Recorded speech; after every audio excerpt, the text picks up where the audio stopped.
ایک بہت بڑا گناہ بدنگاہی کا گناہ ہے. آپ کو پتہ ہے ہمارے ملک کے اندر بدکاری، زنا اور بے حیائی کی شرح کتنی بڑھتی جا رہی ہے، کس قدر بڑھتی جا رہی ہے. وہ لوگ جو نکاح کر لیتے ہیں وہ بھی اپنی نگاہوں کو، میں اکثر کہتا ہوں، حضور نے فرمایا نکاح آدھا ایمان ہے. جس نے نکاح کر لیا اس کا ایمان مکمل ہو گیا. تو جو نکاح کے بعد بھی باز نہ آیا، میں اس کو بے ایمان نہیں کہتا، لیکن نبی پاک نے فرمایا جو نکاح کر لے اس کا ایمان، بولیے ایمان محفوظ ہو گیا، اس کا ایمان، سارے بولیے ایمان. اور جو پھر بھی باز نہ آئے، حضور کہہ رہے ایمان مکمل ہو گیا. اور جو نہ باز آیا کیا فتویٰ دیا جائے حدیث کی روشنی میں؟ میرے نبی پاک کی بارگاہ میں عورتیں آئیں توبہ کرنے، بیعت کرنے، مسلمان ہونے. تو حضور بیعت لیتے وقت فرمانے لگے میرے ساتھ وعدہ کرو، جھوٹ نہیں بولو گی، غیبت نہیں کرو گی، زنا نہیں کرو. ایک عورت بول پڑی، کہنے لگی یا رسول اللہ صلی اللہ علیہ وسلم میں مسلمان تو نہیں پر خاندانی ہوں، میرے گھر والوں کے ذہن میں بھی کبھی زنا کا خیال نہیں آیا. ہم تو اسے خاندانوں کے وقار کے خلاف سمجھتے ہیں. روز بری نظر سے کسی کو دیکھنا اور کسی کے بارے میں غلط باتیں، ناراض نہ ہونا. بہت سارے بوڑھے بھی لذت لے لے کے جرم بیان کرتے ہیں، گناہ بیان کرتے ہیں، غلط باتیں کرتے ہیں، کسی عورت کے بارے میں تبصرہ کرتے ہیں. کیا سمجھتے ہیں مرد اور عورت معاذ اللہ تعالیٰ ایک کمرے میں جا کے بدکاری کرے تو وہی زنا ہے؟ میری طرف دیکھیے اور جھانک کر کے سنیے کیا عرض کر رہا ہوں، ادھر دیکھیں میری طرف. نبی پاک صلی اللہ علیہ وسلم نے فرمایا زنا زبان کا بھی ہوتا ہے، زنا کان کا بھی ہوتا ہے، زنا آنکھ کا بھی ہوتا ہے. حضور کس طرح؟ فرمایا جس نے گند دیکھا اس نے آنکھ کا زنا کیا، جس نے لذت لے کے سنا چپ نہیں کرایا، پوری بات سنی، وہ بھی زانی ہے. اور جس نے گندی بات بولی وہ منہ کا زانی ہے، جس نے گند سوچا وہ دماغ کا زانی ہے. اور زانی کو سب سے پہلی سزا اللہ یہ دیتا ہے کہ سجدے کی لذت چھین لیتا ہے، عبادت کا سرور چھین لیتا ہے، اس کا نماز میں دل نہیں لگتا. قرآن میں سب سے پہلی سزا اسے اللہ اپنے دروازے سے دور کر دیتا ہے. بھائیو آج ہمارے سجدے بے کیف ہیں، آج لوگ غلط جگہ پہ گھنٹوں بیٹھے رہتے ہیں. مسجدوں میں لوگوں کے دلوں کو گھبراہٹ ہوتی ہے، لوگ بھاگتے ہیں. میرے نبی پاک نے فرمایا تو نظر کو پاک کر لے، اللہ تیری عبادت میں لذت پیدا فرما دے گا. میرے بھائی یاد رکھ لیں اور سن لیں، سب سے کمزور آدمی وہ ہے جس کا ذہن پاک نہیں. سب سے کمزور آدمی وہ ہے جو کردار کا غلط ہے. ایک بات میں نے پڑھی، آپ یقین کریں میرا دل کرے کہ میں آگ لگا دوں اس عنوان کو جس پہ گندگی لکھی جاتی ہے، ان اخباروں کو، ان چیزوں کو جس پہ گند لوگوں کے دلوں میں. وہ انڈیا کی ایک وزیر اعظم عورت گزری تو کسی نے اس سے کہا کہ پاکستان نے تو تمہیں شکست دی ہے، تم جیت نہیں سکے بڑا ملک ہو کے. کہنے لگی کوئی بات نہیں، تھوڑا وقت ٹھہر جاؤ، ہم ان پر تہذیبی یلغار کریں گے، ان کے گھروں میں ننگا ناچ کریں گے، یہ گندی تصویریں دیکھیں گے، یہ گند میں الجھ جائیں گے.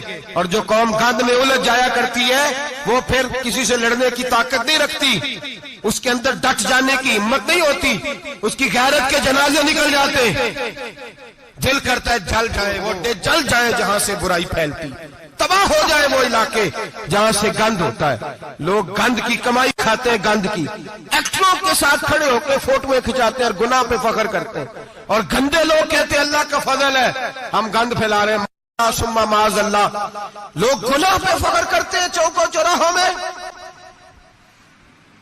محمد بن قاسم آئے ہندوستان پہ راجہ دہر کے مقابلے میں، نوجوان میری طرف دیکھیں اور صحیح ہو کے بیٹھے، خاصے صحیح ہو کے بیٹھے، تقریر نہیں کر رہا، جذبات کا، میرے جذبات سنیں، دل کے پھپولے جل رہے ہیں سینے کے داغ سے. اللہ کی قسم روح کی گہرائی سے بات کر رہا ہوں، وہ بات کر رہا ہوں جو سینہ کہہ رہا ہے کہ پھٹ جائے اور کہنا نہ پڑے.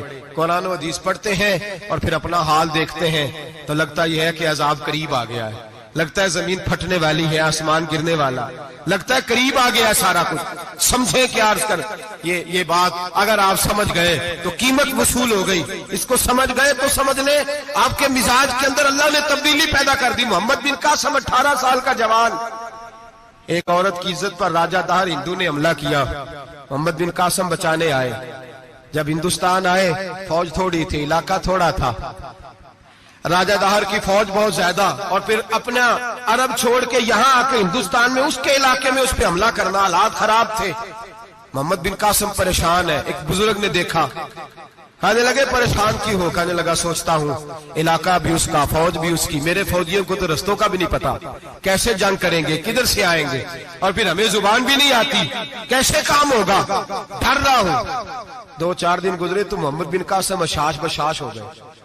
اور بزرگ کہنے لگے خیر ہے، بڑے مطمئن ہو گئے ہو؟ کہنے لگے بس راجہ دہر ہم سے مقابلہ نہیں کر سکتا، راجہ دہر ہمارے مقابلے میں کھڑا نہیں ہو سکتا، وہ گرا کے گرا، وہ لڑکھڑایا کے لڑکھڑایا، ریزہ ریزہ ہو جائے گا۔ آپ کو کیسے خوشخبری مل گئی؟ کہنے لگے مجھے پتا چلا ہے کہ راجہ دہر ذہن کا گندا ہے، وہ تو چچا کی بیٹی کو نہیں چھوڑتا، ماموں کی بیٹی کو نہیں چھوڑتا، خالہ کی بیٹی کو گندی نظر سے دیکھتا ہے۔ جس کا ذہن گندا ہوتا ہے وہ کسی کا مقابلہ نہیں کر سکتا، ہمیں فتح ہوگی، فتح، وہ گرے گا۔ وہ بزرگ کہتے ہیں میں سمجھ گیا کہ واقعی سے فتح ہوگی۔ آج کشمیر کیوں آزاد نہیں ہو رہا، فلسطین میں آگ کیوں لگی ہوئی ہے؟ مسلمان جب تک ذہن کا گندا ہے کمزور ہے، جب تک ذہن کا ناپاک ہے کمزور ہے۔ حضرت سعد بن ابی وقاص رضی اللہ تعالیٰ عنہ فرمایا کرتے تھے اللہ مسلمان کی مدد اتنی دیر تک کرتا رہتا ہے جتنی دیر تک مسلمان کا ذہن صاف رہتا ہے، کردار پاک رہتا ہے۔ آگ اس لیے معاشرے میں لگی ہے۔ نوجوانوں تم کہتے ہو کامیابیاں نہیں ملتی، اسے کیسے کامیابی مل سکتی ہے جس کا ذہن ہی صاف نہیں؟ وہ کیسے دنیا کی بازی جیت سکتا ہے جس کی نگاہ ہی پاک نہیں؟ وہ کیسے آگے بڑھ سکتا ہے جس کے کردار میں پاکیزگی نہیں؟ اپنے آپ کو پاک کر لو، اللہ ہر مشکل میں تمہاری مدد فرمائے گا، ہر رستے میں تمہاری مدد فرمائے گا۔ اور میں نے کہا جب آدمی ناپاک ہوتا ہے تو رب کریم اس سے عبادت کی لذت چھین لیتا ہے، اور اللہ کی سب سے بڑی سزا یہ ہے کہ کسی کو سجدہ نہ لمبا کرنا دے۔ رب کریم سب سے زیادہ اس سے ناراض ہے جس کو قرآن پاک کے کھولنے کی توفیق نہ ہو۔